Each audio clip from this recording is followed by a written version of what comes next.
Pakiusap lamang, wag na wag niyong gagayahin to, dahil loko-loko lamang ang gumagawa nito. Ngunit kung sakaling maisipan mo ring gawin to, parehas na tayong siraulo. At baka maranasan mo ring magutom, lamigin, malubat, ang pababain sa bus at mawala. Pero wag kang mag-alala dahil nasa Korea ka pa rin. Ganito ang nangyari sa akin habang sinasagawa ko ang challenge na to. Ang iikutin ng Seoul ng isang buong araw at isang buong gabi nang hindi mag-hotel.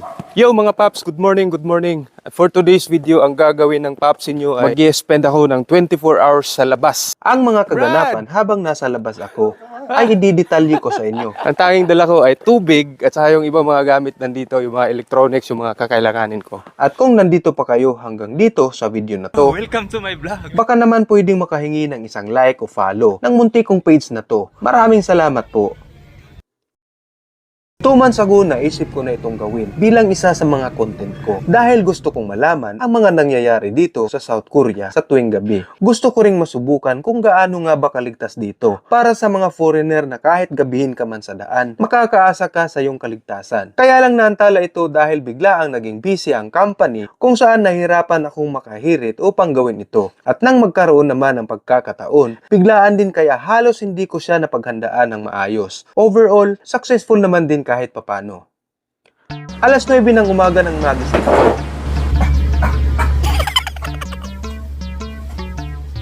Naghilamos ng 2 oras at alas 11 yung punto ng umaga ngayon. Palabas na ako. Hanggat maaari tayong makapagsimba, hindi natin ipagpapaliban ang 1 oras para makapagpasalamat sa ating may kapal sa lahat ng mga biyayang ating natanggap sa buong linggo at sa darating pang mga araw. Makapagninilay. At alam nyo namang namimiss lagi tayo ni Lord, diba? Paps, kung naisip mo rin to, pumunta ka naman ng simbahan paminsan-minsan.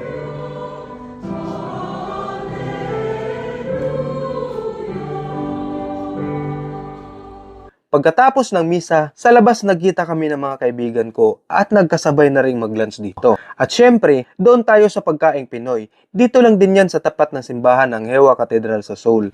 Sa mga hindi pa nakakaalam, ang Hewa ang baluarte ng mga Pinoy dito sa South Korea. At habang kumakain kami ng kaibigan ko, binahagi ko sa kanya itong goal sa vlog na to. Kaya siya na rin ang nagsuggest ng sumunod kong ruta. Katulad nitong pagpunta ko ng Myeongdong Cathedral at gumala sa Myeongdong Street mismo, kung saan kilala itong pinupuntahan ng mga vloggers, mga shoppers, at mga mahihilig sa street foods. Ito ang literal na shopper street. Wow! At totoo nga na ang dulot-dulo nito ay may iba't ibang mga paninda at isa sa mga dinarayo dito ay ang iba't ibang mga street foods ng Korea. Iba't ibang lahi ang nagpupunta dito, pero ang karamihan sa mga nakikita ko ay mga singkit ang mata. Pero may mga nakasalubong ako mga kababayan, from Davao City daw sila. Mga singkit din naman tayo, kaya pasok pa rin.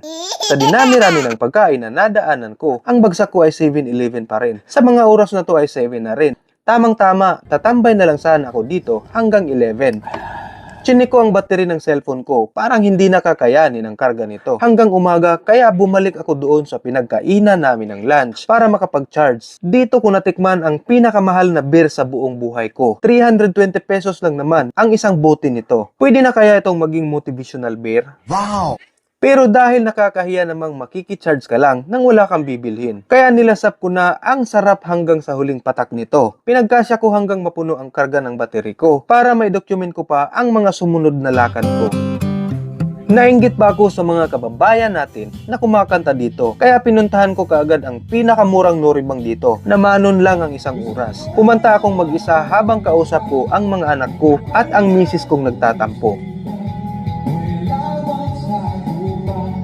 Sa madaling salita, nasulit ko ang 1 oras dahil wala akong kaagaw sa mic at ako lang din ang makakarinig ng tinatago kong talento. Nakakagutom din pala ang kumanta kapag sintonado. Ang bilis din kasing matunaw ng kinain kong noodles at hanap-hanap ay kanin nitong sikmura ko. Kaya nang matapos ang oras dito, nagliliwaliw ako at napunta ulit sa 7-Eleven para makakain. By the way, 11 na ng gabi sa mga oras na to. Kaya wala nang mahanap na ibang kainan para mag-iinarte pa ako. Hindi na ako nakakapag-isip ng tama dito. Natakpan na siguro ng Kim itong utak ko.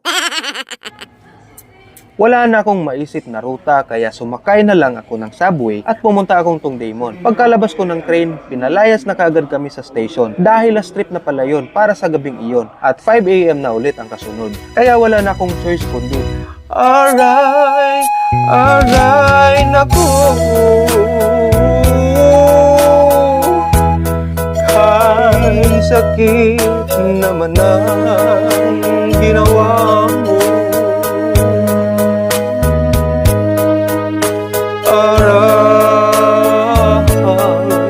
Pinilit kong pigilin ang antok ko. Sadyang naghahanap na talaga ng higaan itong likod ko. Kaya habang naglalakad ako, nakita ko itong si ate. Parang gusto ko na ring tumabi.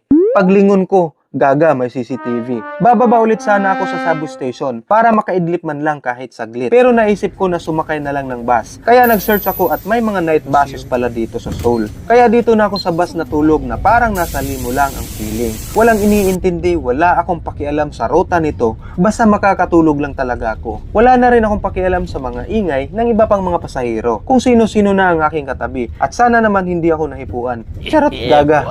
At saka punuan pa rin pala dito kahit madaling araw na. Napasarap nga ang tulog ko at malaki rin ang tiwala ko kay mamang driver na kahit saan man niya ako dalhin ay ayos lang hanggang sa bumaba ka, Josiyo! Bumaba ka, Josiyo! Ginising na lang ako para pababain dahil dulo na pala ng ruta niya. Nalimpungatan naman ako at sinabi ko sa kanya, iikot ulit ako, Josiyo! Hindi pwede, Imnida! Gaga na wala pa yung pamasahe ko. Shoutout nga pala sa mga kababayan natin sa Kangdong. Ako lang naman to, si Papsi Shades, ang nagpatiwakal sa lugar nyo ng alas 2 ng madaling araw. Pero grabe, ang lamig-lamig pa talaga. Tumawid ako sa kabila at maya-maya dumating na yung bus. Tinitigan ako ng driver dahil yun pa rin ang bus kung saan pinababa ako. 3:30 ng madaling araw, nasa Tongdaemon na ulit ako. Kaya minabuti ko nang maglakad mula dito hanggang sa Inwangsan dahil mamumundok pa sana ako. Kinain ko na rin ang dalawang itlog ko. Mabuti na lang talaga laging meron tayo. Kahit yung Waze app nahack ko na rin para lang makapag-shortcut. Di ko alam kung sino ang beke sa kanila. Hindi ko na problema yon. Seryoso ako sa goal ko. At pinasok ko ang tunnel dito nang walang takot. Dahil alam kong nakaabang sa unahan itong kaibigan ko. Apir! Pagkalipas ng 1 oras ay narating ko na ang Gyeongbokgung Palace. Grabe, mga bantay lang pala ang nandito kapag gabi. Nang akmang paakyat na sana ako sa Inwangsan, naalala ko Lunes pala at sarado to. Ang tanging goal ko lang naman dito ay makapag-picture ng magagandang bulaklak. Pang-entry lang sana sa Tagsibol. Sa mga cherry blossoms, hindi man natuloy pero buti na lang meron pala ako dito. Surf nga lang, tanga, ito pala.